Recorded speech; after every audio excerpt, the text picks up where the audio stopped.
all gather. Ava?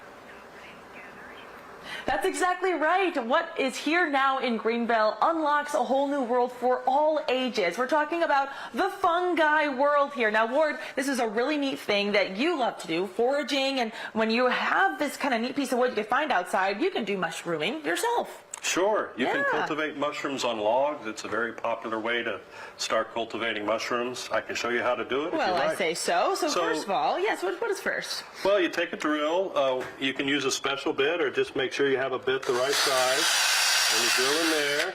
And here you go. You can put in one of those...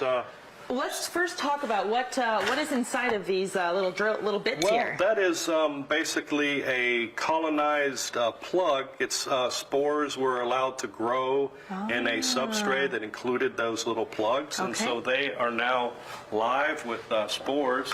We got a live one. Okay. And those should be able to compete with anything else that's in the.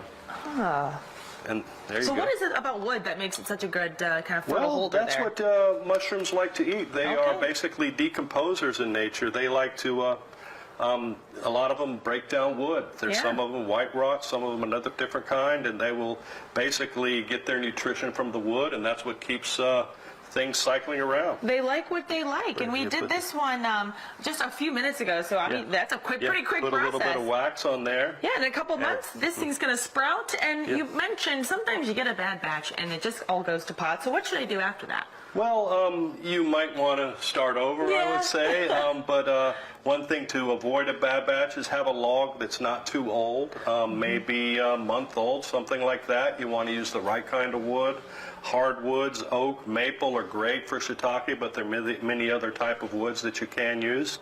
You can easily to find a chart to guide you into what wood would be best for your mushroom. You can want to try a log that's maybe not too fat, but I've heard of people doing it in big old stumps, and sometimes that works well for them too. So sometimes you just give the mushrooms a chance and they will succeed. There you go. Well, hey, not too much meddling, it'll go a long way. And you mentioned, finding a guide. You have a lot of neat resources here in the shop, including some dried mushrooms and cooking. I smelled this when I walked in. This was so good. So walk me through this process.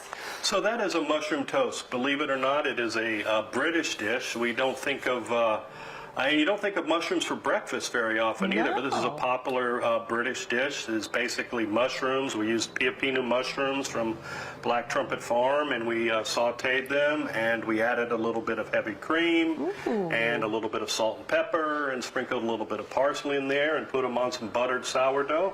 And it's a great breakfast. So move over, avocado toast. Delish. Throw an egg on there? Are you kidding me? Oh my goodness, delicious. All right, guys, when we come back, we're going to show you all there is and more to the mushroom world with Ward here at the Mushroom Spot on North Pleasantburg. The fungi kingdom is a fascinating one, Ava. Thank you. We'll see you soon.